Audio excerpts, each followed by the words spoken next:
ছোট্ট এই দোয়াটি যদি কোনো ব্যক্তি প্রতিদিন একবার করে পাঠ করতে পারে, ওই দিন সে ইচ্ছা করলেও কোনো পাপ করতে পারবে না। মানে পাপ করার ক্ষমতা সে হারিয়ে ফেলে, শয়তান তার কাছ থেকে অনেক দূরে চলে যায়।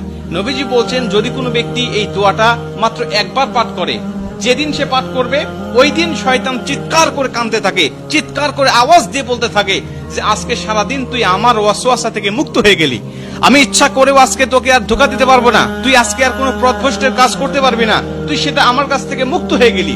মানে এই দোয়াটার এতটাই পাওয়ার, এতটাই ক্ষমতা আল্লাহ পাক দিয়ে দিয়েছেন। অতএব আমরা এই দোয়াটা মুখস্থ রাখবো, ছোট্ট একটি দোয়া মুখস্থ করে প্রতিদিন আমরা তেলাওয়াত করবো।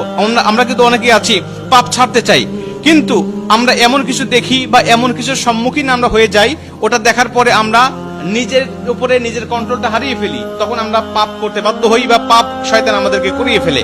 এজন্য যদি আমরা প্রতিদিন অন্তত ফজরের নামাজের পরে এই দোয়াটা যদি পাঠ করতে পারি, তাহলে আমরা কিন্তু শয়তান থেকে মুক্ত থাকবো ওই দিন সারাদিন। আর শয়তান থেকে মুক্ত থাকার কারণে আমরা ইচ্ছা করলে ওই দিন পাপ করতে পারবো না।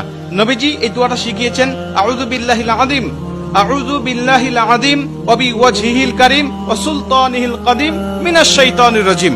আমি আবারও দোয়াটা পাঠ করছি, যারা লিখে নিতে পারেন লিখে নেবেন, এবং প্রয়োজনে এটা ভিডিও আকারে যেহেতু এটা পাবলিশড হবে, আপনারা যারা ফেসবুকে দেখবেন আপনারা অবশ্যই এটা শেয়ার করে রেখে দিবেন টাইমলাইনে, প্রয়োজনে বারবার শুনে শুনে আপনি এটা মুখস্থ করে নেবেন। দোয়াটি হচ্ছে, আউযু বিল্লাহিল আযীম ওয়া বিওয়াজহি